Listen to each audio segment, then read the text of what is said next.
Hey WCGO, this is the Hard Lens Media Show back again. Kit, you have a guest for us? Yes, she's part of Team Chewy and also was endorsed by Our Revolution, Illinois. She won her March primary challenge with effective grassroots campaigning. For our listening audience, can you introduce yourself? Yes, hello, my name is Beatriz Frausto-Sandoval. I am the Democratic nominee for the 14th Judicial Sub-Circuit in Cook County. Effectively, what does this office hold? That means that I will be a judge in one of our local courts at the lowest level of state court. So, think traffic, family, criminal, domestic relations, probate, civil. So I will be assigned to one of those divisions.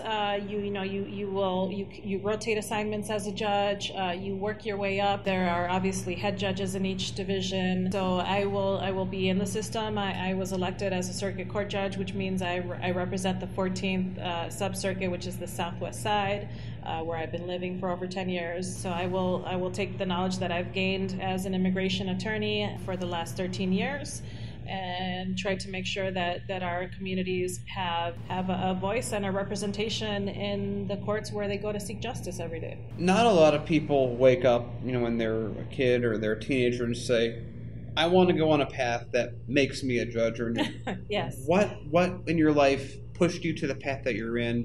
What drew you to this position to get you elected? Yes. Well, I wanted to be a poet or a farmer when I was a little kid. And probably even through maybe undergrad. I think a series of things in my life have led me to where I am now. I was an English-Spanish major studying in Chile when 9/11 happened, and that's what motivated me to go to law school. And then in law school, I was interested in labor law, having come from a family where my father was a union activist in the 1970s. But every experience I had pushed me towards immigration law. And then as an immigration lawyer, I've been working for 13 years. I've been a lawyer helping families under several different, I think 3 different administrations. And what is happening right now with the Trump administration has led me to believe that I need to be in a decision-making position. I can't just be, trying to help one family at a time in the trenches, fighting for safety and security for one family at a time. I want to be in a position where I can serve a greater population.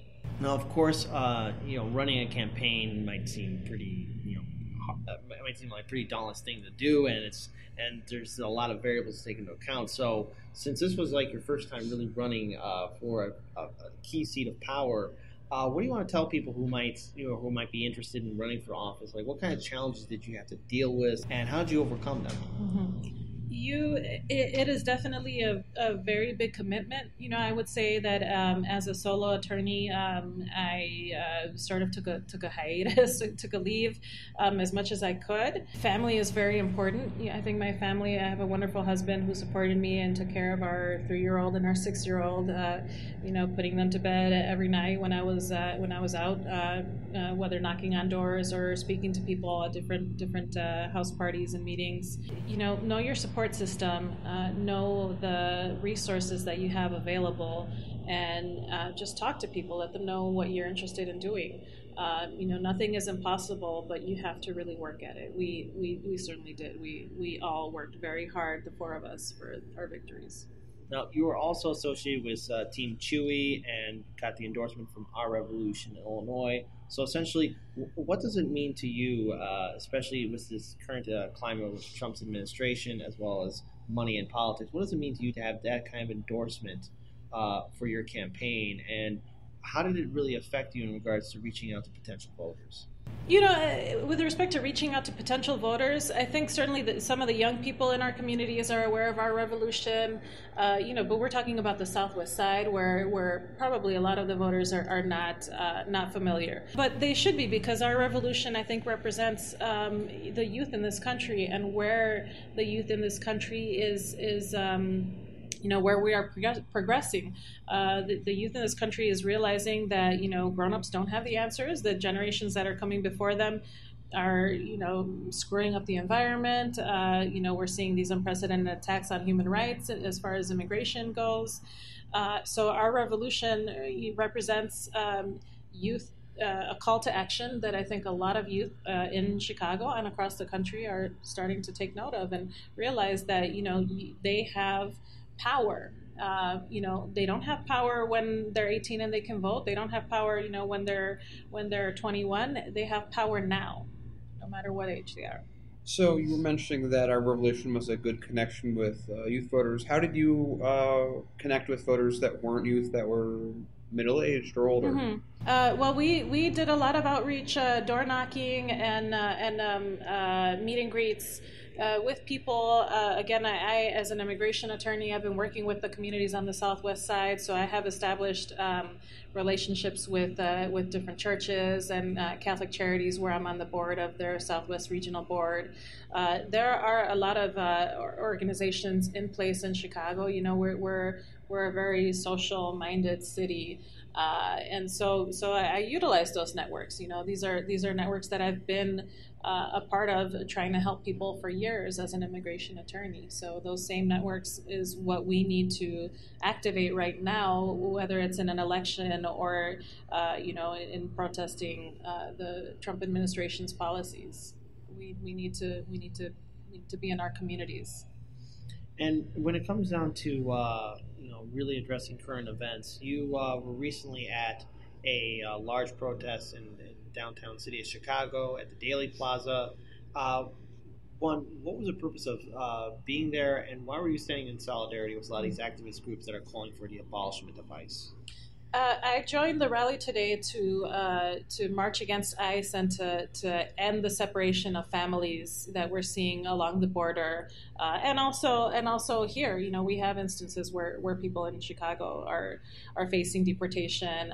People who have been long-standing residents for many years are facing deportation for minor crimes. What we're seeing from the Trump administration is an unprecedented attack on people's right to claim asylum under international law. We're seeing a disregard and unprecedented attack of people's due process rights when they come here as asylum seekers, or when they're facing the criminal charge of illegal entry to this country.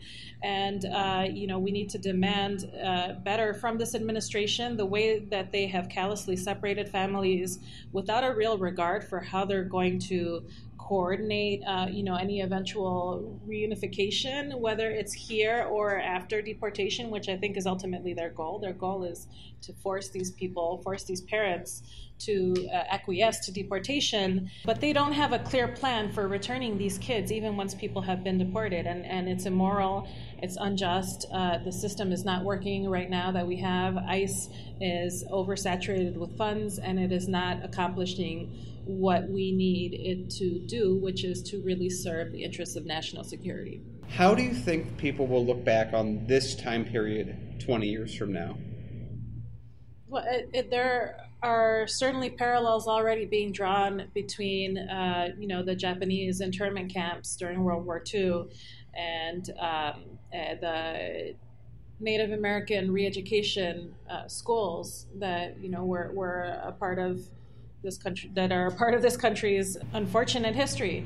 And I think that's the way we're going to look back on it. We're going to look back on this period of time as one in which we literally stole thousands of children's childhood and created a trauma that they are going to take years to recover from, if that. And hopefully we will survive, of course, and hopefully we will learn. I think one thing that we have, a benefit that we have in this day and age that maybe we didn't have during Japanese internment and during the Native American re-education period, is that we have social media. We have the ability to bear witness in real time to all these things that are going on, and that's why the Black Lives Matter movement has been so strong. And the same thing applies to what's going on right now against immigrants. We see them. They can't hide their racism. They can't hide the white supremacy that is driving these mechanisms.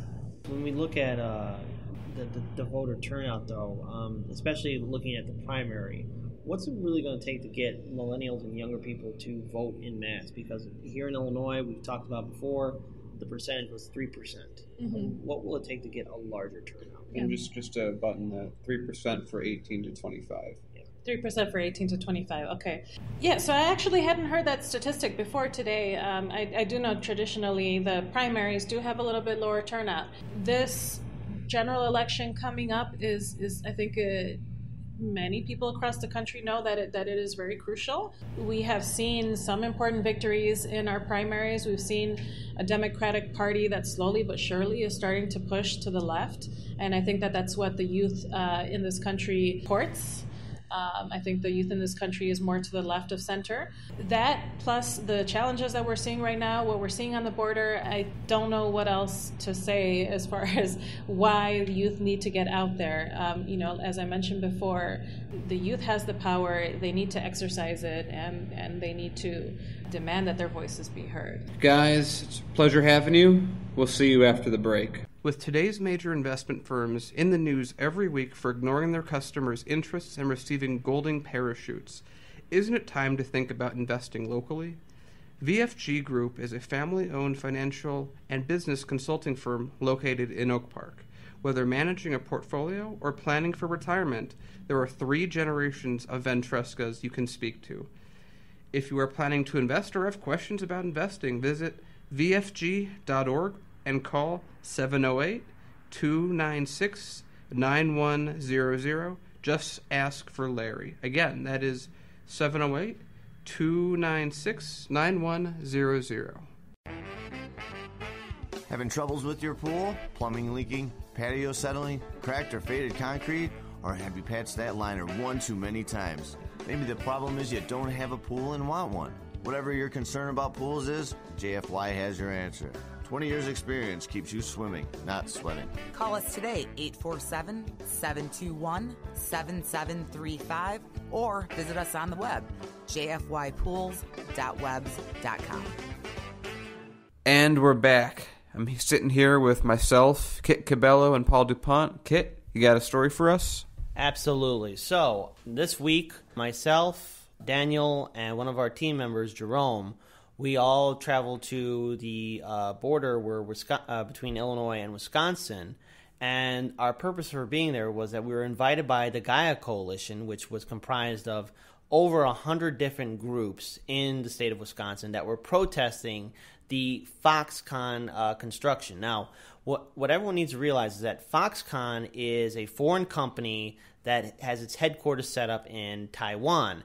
And on the mainland of China, many of the industrial facilities where they build our iPhones, PlayStations, and other smart technology, these are really inhumane facilities to where, they have suicide nets. And by suicide nets, it's the working conditions are so terrible in these factories that the people basically commit suicide and they jump off the building. It has a long, sad history of really bad labor policies, and again, as I stated before, it has numerous incidents of people committing suicide by working in these facilities. So apparently, the state of Wisconsin has given the Foxconn company around $4.5 billion in incentives just to set up in the state of Wisconsin between Mount Pleasant and Racine County.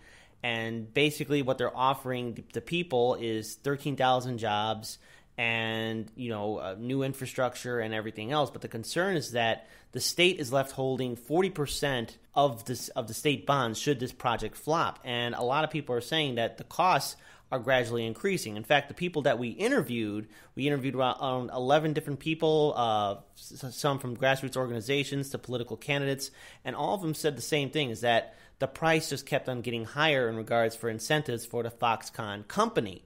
And then it also came to our attention that there was really little effort paid, looked into in regards of environmental protections, because apparently this facility is going to be taking in 7 million gallons of water just so that they can, use the machinery and then make the products. But then that water's got to come back out of the facility, and it's going to affect the wetlands, the underground reservoirs, and Lake Michigan. And if you've been paying attention to our show in the past, we've talked about Indiana and the lax regulations there. So it's not only in Indiana where we have to worry about chemicals and dangerous materials being poured into our lake, but it's now in the state of Wisconsin with the Foxconn facility. And, of course, this is a huge win for Scott Walker, but all of the people that we spoke to said that this is a huge loss for the people of Wisconsin, because some of these jobs that are being offered to the people is that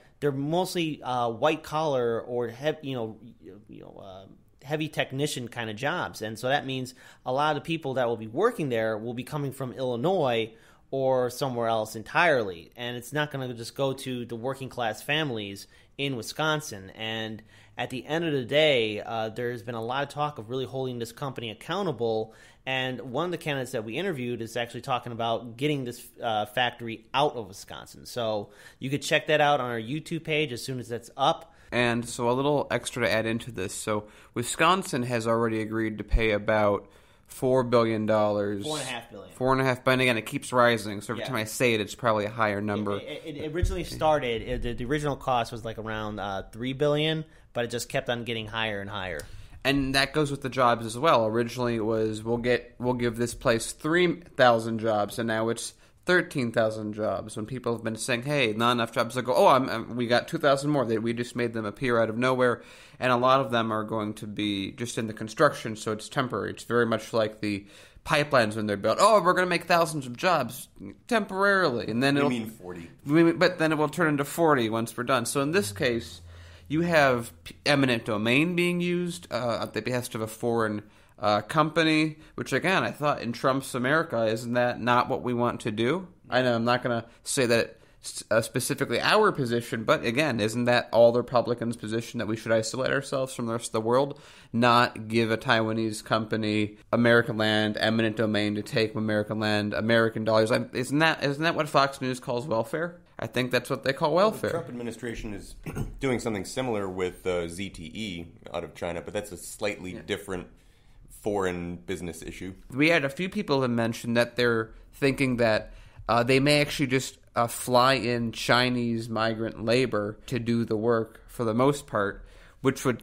be, and that's a very odd setup if you're trying to... So weird. It would. And there's another thing, too, I want to add in. Some of the people we did speak to at the event also stated that in some of the areas where the factory is going to be manufacturing the products, most of it will be done through automation or AI. So those 13,000 jobs are eventually going to be replaced by machines that can do the job of humans. So why pay humans when you got machines to do it? And this is standard practice for Foxconn. And again, the counties of Mount Pleasant and Racine County are going to be left holding the bag, including the state of Wisconsin.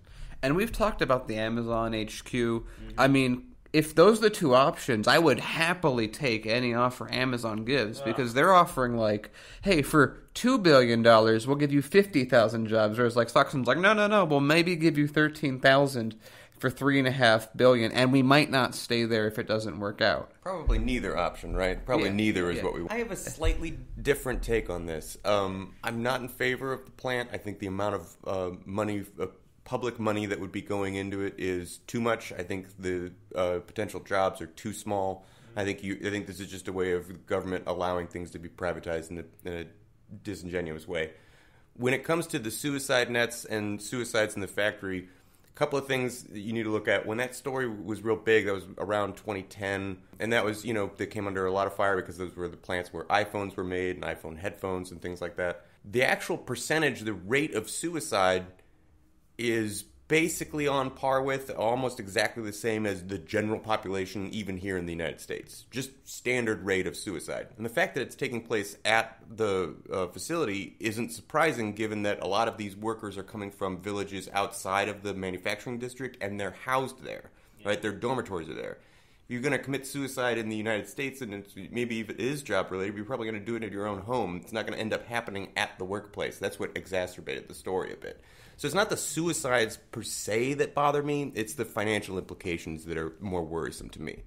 That's a fair point. And I also want to add in, on top of Wisconsin, other municipalities like counties around it in Illinois have committed an additional $1 billion. I think altogether somewhere around that number, maybe a little bit less than that. Yeah. But the point that we're trying to make is that, in addition to that, actually, the wetlands are being filled in.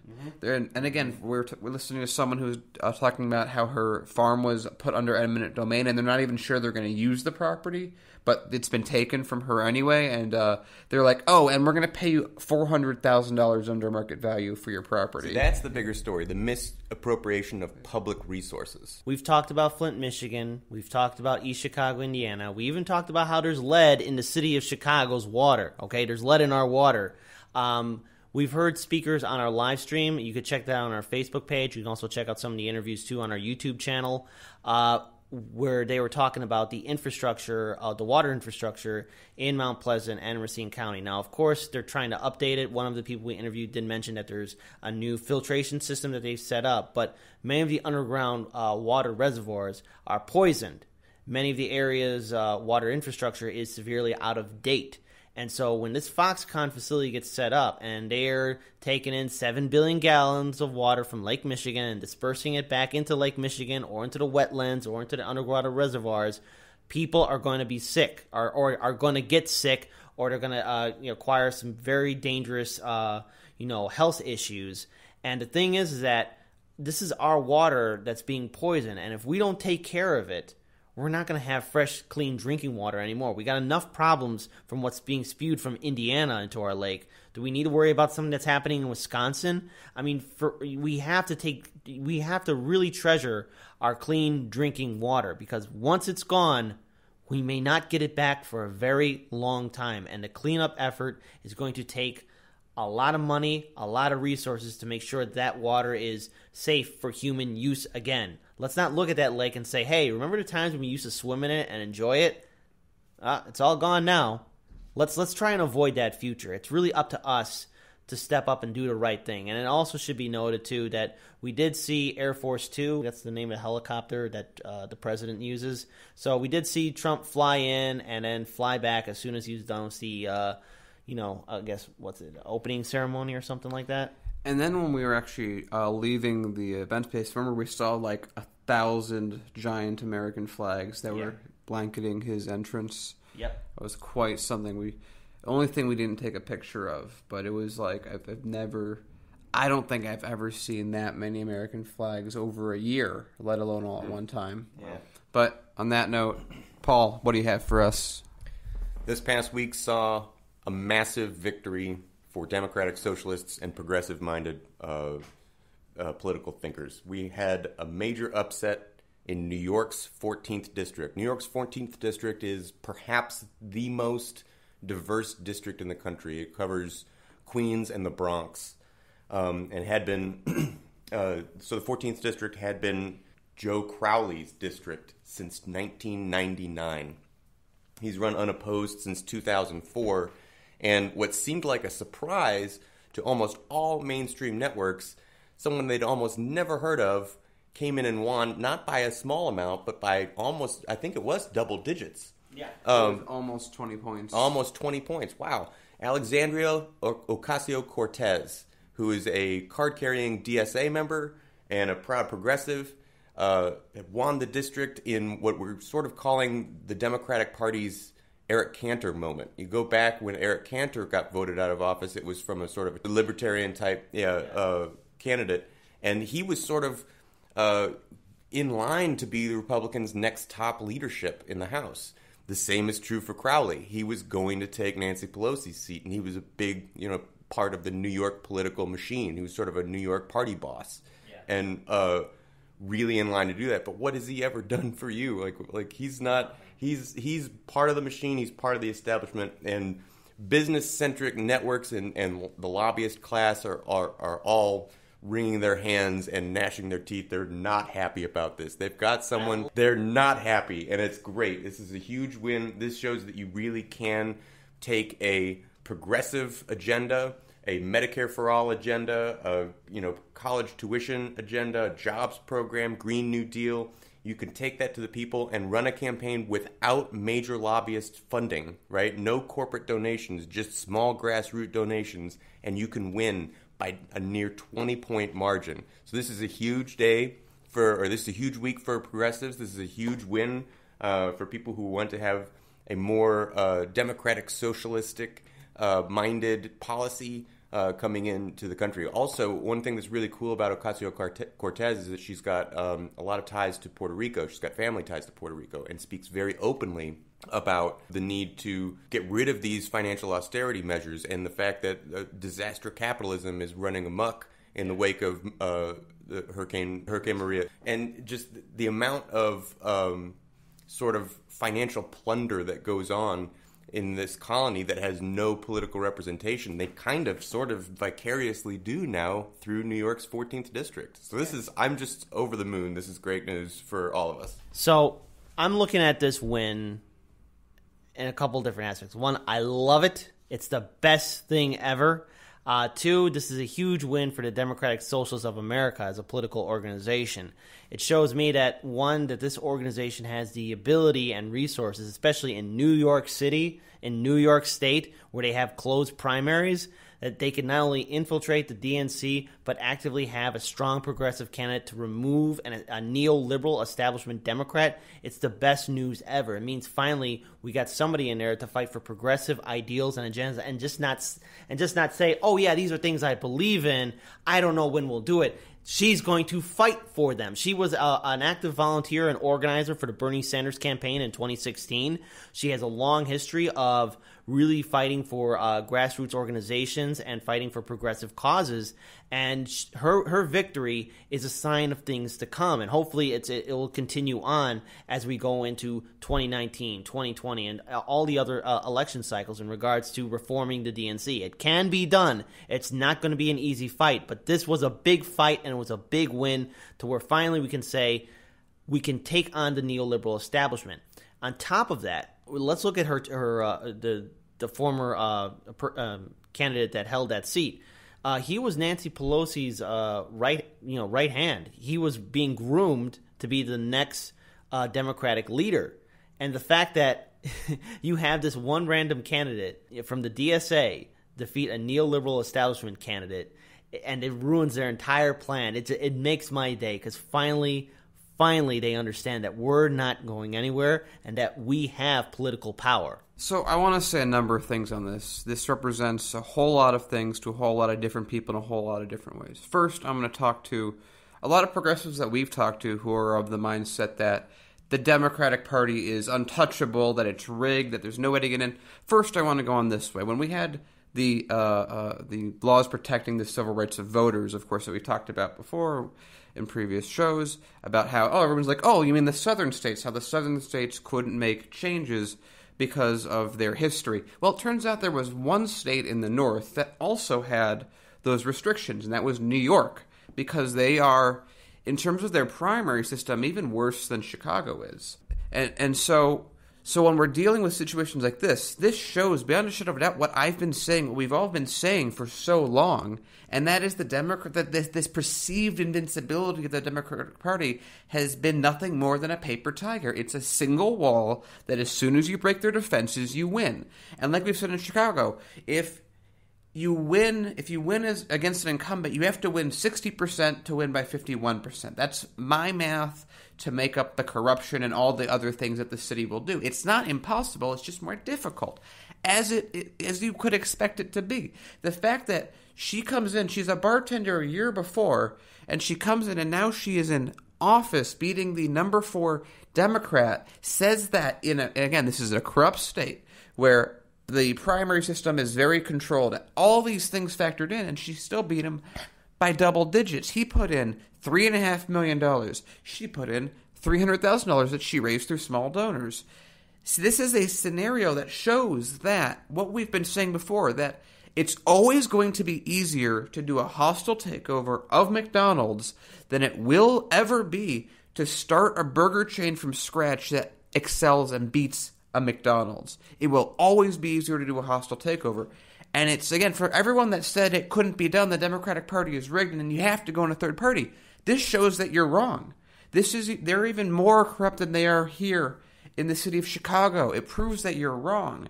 It proves that we just need the right type of person with the right type of candidacy, with the right kind of support, and you don't even need a lot of money. Her entire campaign was talking on issues just like Sanders did. So then on top of that, you have her doing that. Then you had the media just explode. I was loving watching CNN just freaking out, like, what's happening? We didn't see, no one saw this coming. Yeah. And then all of a sudden, they're talking. And one thing that was interesting is, one thing that she got that very few other candidates ever got was press recognition. So what this says to me is, when people know about these progressives, they will vote for them. It's very straightforward. So again, this is a model that we can repeat. Mm-hmm. She was on local TV. She was around. She was heard of in papers, which is usually not the case. Yeah, she was heard of from in local papers, and the word was getting out about her campaign and the issues that she was fighting for. And it got so bad for the incumbent that his campaign said, we have to debate her now. We have to challenge her. We have to do a sit down debate, because for a long time he wasn't going to do that.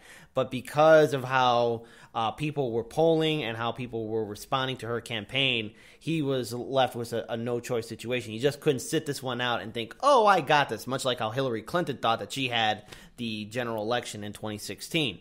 And on top of that, in the aftermath, while we saw CNN and MSNBC have their heads explode, we also saw Sean Hannity give her free press. Basically, let's talk about the issues that she's fighting for. One, LGBTQ rights. She's talking about a safety net for senior citizens. She's talking about political representation for Puerto Rico. She's talking about Medicare, healthcare, single payer healthcare. She's talking about workers' rights. She's talking about protecting the unions and everything else, so on. In fact, someone actually did a screenshot of all the things that Sean Hannity posted from her campaign. You know what Sean Hannity said? Oh, that these are dangerous things, and that she's a danger, and that she's a threat.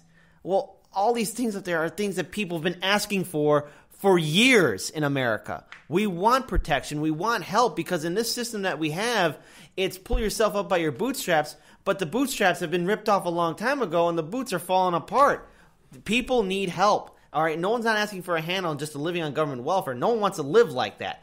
Just give us something so that we can stand up on our own 2 feet and push forward, so that when there is somebody who really needs help, there's a resource there that they can use so that they can get back on their own 2 feet. I want to make this point. The establishment media is trying to play this off like, we never heard of Ocasio-Cortez. How this came out of nowhere? Look at what Joanne Reed tweeted. She said, pretty much all of political journalism are doing an Ocasio-Cortez crash course tonight, myself included.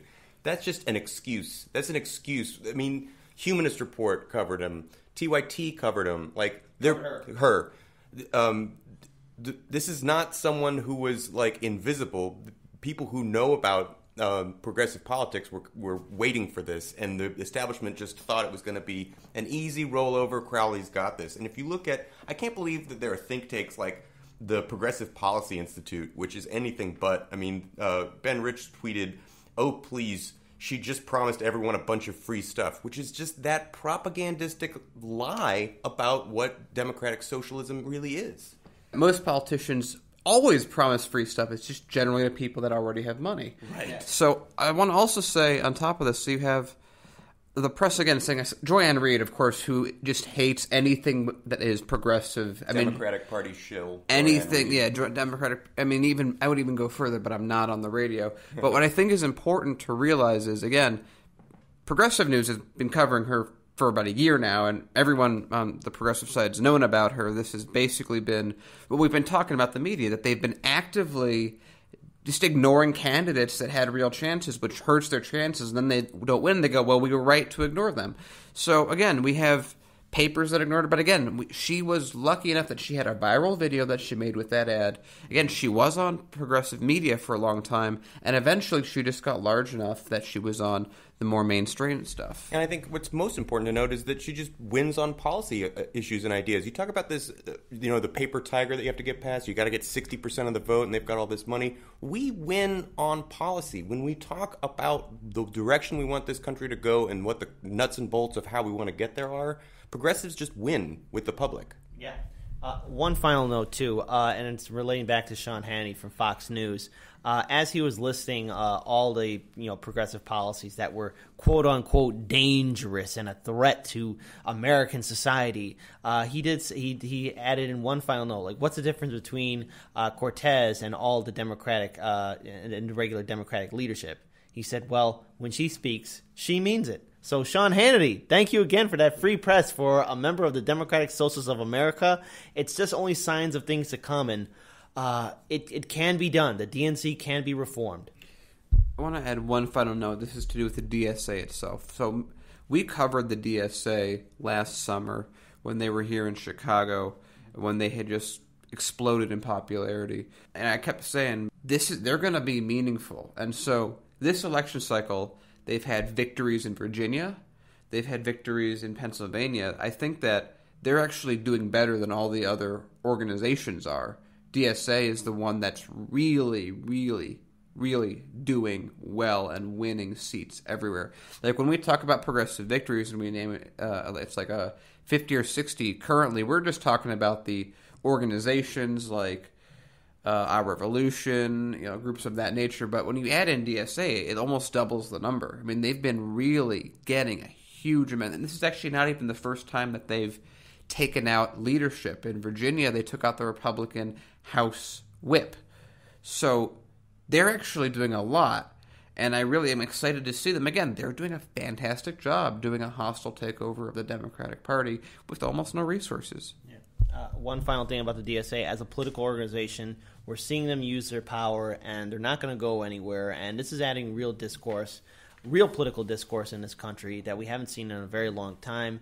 And, if they're successful in actually reforming the DNC, more power to them. And if the DNC continues to fight them and push back, there is a possibility, perhaps not within the next few years, but maybe going further down, maybe 10 or 15 years, to where they could be a full functioning and very powerful third party. This also will toss up the entire leadership for the Democratic. So that's not happening right now because it's just starting, but that'll be something we report on sometime in the coming months. And this was just a primary, so we'll see when the leadership shakes up after the election. But this is an extremely blue district. It would be very, very unusual if Cortez did not win.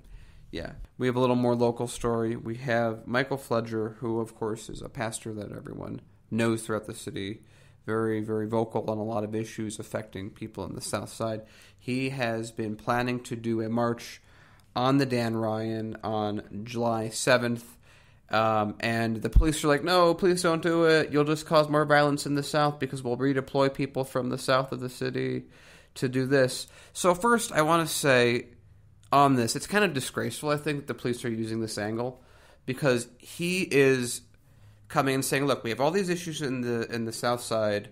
We're going to bring people to do this march to bring awareness to this because we're not getting resources. We're not getting this. We're in a police state and nothing's working and things are terrible. And the police are like, yeah, but why block traffic? We'll have to. And that's the thing. Dan Ryan isn't really specifically on the South Side, but it seems like they're like, well, where can we pull troops on? We can't do it on the West Side. We can't do it from the city. Can't do it from the North Side. We'll just take them from the South Side.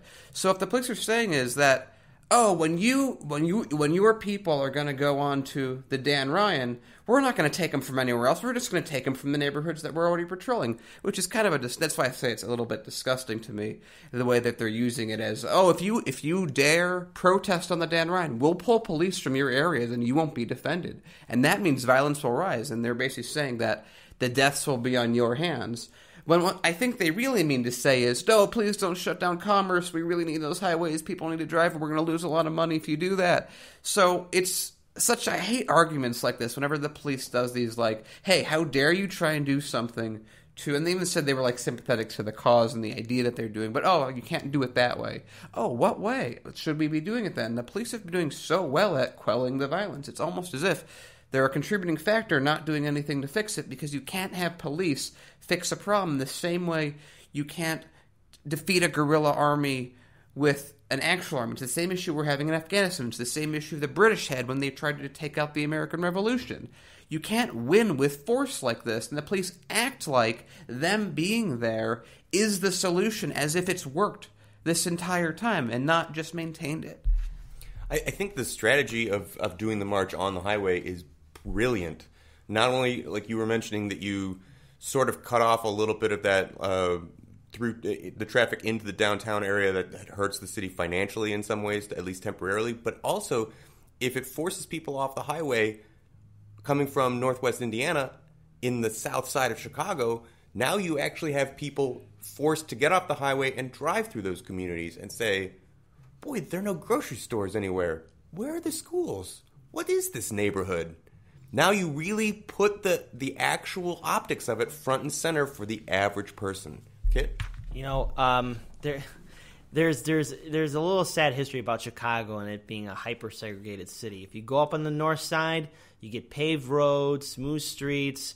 You got local businesses there. People are skipping and hopping down the road. It's all good, and it's really nice to be up there. Okay, now look, every part of the city has its problems, but as you go further south, you notice something. The potholes increase. The infrastructure's falling apart. Schools are shut down. Buildings are being closed down. Chicago is so hyper-segregated that when you go to the south side, you could tell that you're in a different part of the city altogether. And the fact that this protest is being taken part on the Dan Ryan is really important, because then it gets people to realize that, okay, what's going on? Why are they protesting in that highway? Why are they protesting in the streets? What's going on in this location? And what's the main purpose? People are going to ask questions, okay? Don't just assume that people are going to be upset and angry. Now, of course, people got to go to work and everything else, and hopefully, they're aware on social media and on the news that this protest is taking place, but also at the same time, too, it should inspire people and get people to question, why is this protest happening? There's always a rhyme and a reason to why things are happening. There's a cause and effect, okay? And, if we look back a while back to when there was a police shooting of a young African-American man, these two truck drivers got out of their truck and they wanted to know why the protesters were protesting in the streets. And when they found out about it, they were like, this is very sad. We didn't know about this. That young man didn't need to lose his life for no reason whatsoever. So let's actually have a conversation. Let's actually start talking about really getting peace in the city of Chicago. Let's really talk about really, putting in more resources into these low-income communities so that they can have their schools open, so that they can have the streets paved, so they can live a standard American life to where they don't have to worry about constant warfare or police brutality or anything else like that. Let's actually have a conversation, and let's have this peace march actually happen on the Dan Ryan. So again, to the point, the city has done nothing for these communities. It's not changed anything. It's just been like, well, they're just terrible places and just throw more police at it and that'll solve the problem. What they really mean is it'll contain a problem. It will never solve a problem. So like Paul said, this is a really ingenious way to do this because they're going to be doing it after the 4th of July weekend. It's going to be very busy. They're doing it at 10 a.m. when there's going to be traffic. This is going to really inconvenience a lot of people. And like Paul said, GPS systems are going to reroute and go, this is too much traffic on the highway, go through these areas. And so again, you're dealing with a situation where nothing's being done. The mayor's always been like, oh, I'll give you something. No, never mind. I'm actually not going to give you anything. Promises made, never kept.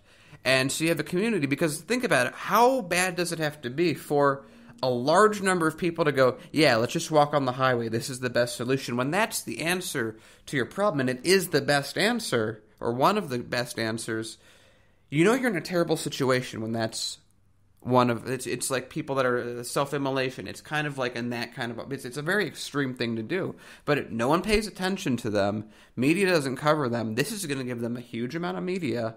It's going to give them a huge amount of attention, and if they're successful, it'll lay the groundwork for them to do it again. So again, the city is very upset because this will hurt their commerce. It'll richer people that are driving, people that they actually care about, that the mayor represents, those people are going to be inconvenienced, and that would be terrible. And so then when they were trying to tell him, hey, we want you to do it somewhere else where it's less visible or less people, it's like, hey, it's like with the NFL, hey, you can protest, but do it in the locker rooms. Faith leaders are going to do a march, and it's going to be very interesting to see. We should probably head out and cover that. That sounds like our exact kind of thing that we like doing. Yes, it will be on the same time frame as when the Socialism 2018 event will be taking place between July 5th to July 8th, so definitely we're going to be checking that July 7th protest out. So I want to go a little bit further into this and just say, again, we have a situation where the city isn't doing anything for decades. Things are as bad as they've ever been. No investments in these communities at all. In fact, from our work with looking at TIFs, the city actually extracts value from those communities and gives it to the wealthy in the center of the city that give money to Rahm Emanuel. So these are people that have been abused and neglected for decades, and now that they have an idea of action, they're being told, hey, this is too extreme. What it really says is, we care more about the happiness of the motorists. And again, they're saying we may have to reposition 200 cops when the police force in Chicago has like 1 million cops. It seems like they never run out of police. I remember when we covered an event way, way, way long ago when people were trying to block the Dan Ryan, the police were like, you can go anywhere, but don't you dare try and get on the Dan Ryan. Not the Dan Ryan, the LSD. Lakeshore Drive. So this is a situation, again, where I think this could be really effective, and especially if it's successful, it's a template for people to do in the future. And this is an action for people that have nothing, that have been ignored by the city, and they're going to finally say, we're going to make this pain that we're feeling inside the communities, we're going to give you a fraction of it. We're going to give you less than 1% of it back for a few hours and see how you react, and you see how the city's freaking out on the idea that the rest of the city would experience 1% in over a few hours what people that are living in these conditions feel for their entire lives. How dare you inconvenience us business types? The Supreme Court, that is already very conservative, may become even more conservative by the end of the year. Anthony Kennedy has announced that he will be retiring at the end of July, opening up a vacancy. For those of you who don't know, Anthony Kennedy often played the role of the swing vote in an already very conservative court. He was appointed in 1988 by Ronald Reagan and often voted relatively conservative. He's sort of a moderate conservative justice.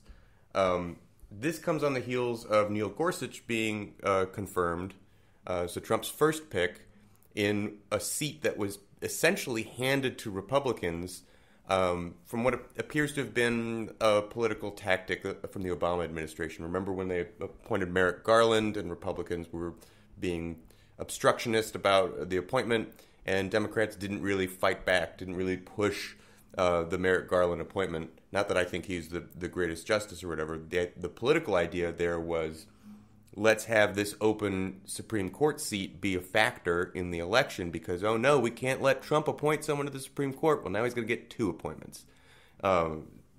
This could spell disaster for things like abortion rights in this country. We could see a rollback of LGBTQ rights. There are all kinds of things. This puts a very conservative slant on the Supreme Court for potentially many administrations. This is from a Supreme Court that is already conservative enough to have confirmed the Trump's travel ban, his Muslim ban, has basically been upheld by the Supreme Court now at this point in a 5-4 vote. And so now we're stuck in a situation where when really difficult and potentially progressive type ideas make their way to the Supreme Court, they may just get stymied for, I don't know, a decade or more. I don't know. What do you guys think about this? So I think that the Democrats are obviously master strategists, and this is working out exactly the plan. I know that they were like, now we're going to be 2 justices down, and then we'll get 5. I don't know. This is what we've been saying with the Democrats. They are masters at rolling over and not doing anything important and giving whatever the Republicans want. Again, this was a huge issue Obama did. Like, Obama did 2 things really well. He got the Iran deal, and he was a really good statesman. He had a lot of that gravitas that people liked. He was a symbol for many people. So much so that he put everyone to sleep. Exactly. So what we have in this example is Democrats being like, oh yeah, we'll win the election. We'll show them. This will be a good thing to energize the voter. I know. We'll also make sure we rig the campaign and then make sure all that fails. Because again, if you lose to Trump or if you beat Trump by less than 10 points, in my book, you've lost. He's a guy that should be easily, handily beaten, but they're like, no, we gotta sabotage our own chances of victory because power reasons. So this is I would say both of these guys being elected or appointed is the fault of the Democrats. The Republicans, obviously, were going to try anyway. The Democrats were just like, okay, we don't need to put a Supreme Court justice, even though it's our constitutional ability, because McConnell decided that he wanted to stop that process. And now that people are saying, hey, shouldn't we do the same thing? McConnell's like, ha, idiots, of course we're not going to do that now. I'm savvy, I have power. And the Democrats are like, oh, right, we don't have either of those things. The Democrats have a demographic advantage. They, on paper at least, have a policy advantage, even though they don't pursue it at all. They have numbers, they have everything that they could ask for, and they still don't have a spine, and they don't want one. They're happy to take their money, like Nancy Pelosi said, she's a master legislature, which really just means she's great at raising money. The Democratic Party is an income source much more than it is a party, whereas the Republicans, even in their lower numbers, the lower amount of states that they should actually have control of the demographics, they have a disadvantage on everything. They should be losing on every issue, but the Democrats are just so terrible at what they do that we're in a situation. Gorsuch is a Democratic pick indirectly, as well as whoever Trump elects.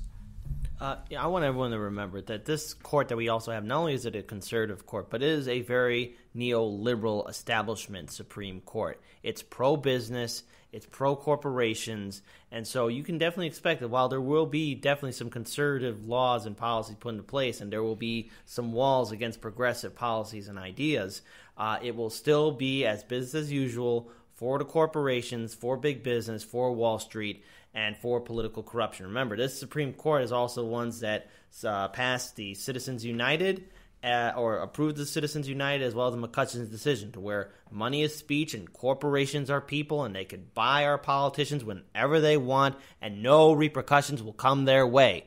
So here's what people need to do. It's one, we have to get actively involved in politics. We have to really make our presence known. We saw it firsthand with DSA in New York. If we don't get involved, we're going to have situations like this. This is the system that we live in, and we have to fight back against it. So this is an interesting sort of nuts and bolts strategy thing. I can't remember where I heard it. I don't expect the Democrats to do this, but on a technical level, Democrats could deny a vote in a similar fashion to what Republicans did with Merrick Garland. The way that you could deny a vote in the Senate is basically by denying a quorum. So remember that right now there are 51 Republican senators and 49 Democratic senators. One of those Republican senators happens to be sick, John McCain. So if all 49 Democratic senators fail to show up for a roll call vote in the Senate, you don't have a quorum. You only have 50 senators. You only have half. You need a majority of people to be there to do business. Passing amendments, confirming an appointment, you can't do any of those kind of procedural things without that quorum. Do I expect Democrats to play that kind of hardball?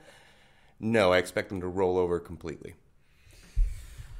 On that note, everyone, reaching the end of our show. As always, we're always happy to be with you all. So, again, if you always want to check out our website at hardlensmedia.com or our Facebook page and join us there, talk with us. We'd love to have you there. And again, if you always want to send someone our way that we should talk to, we've gotten a few submissions. We thank you for those. Please go to our website, hardlensmedia.com/submit. And on that note, guys, we'll see you next week.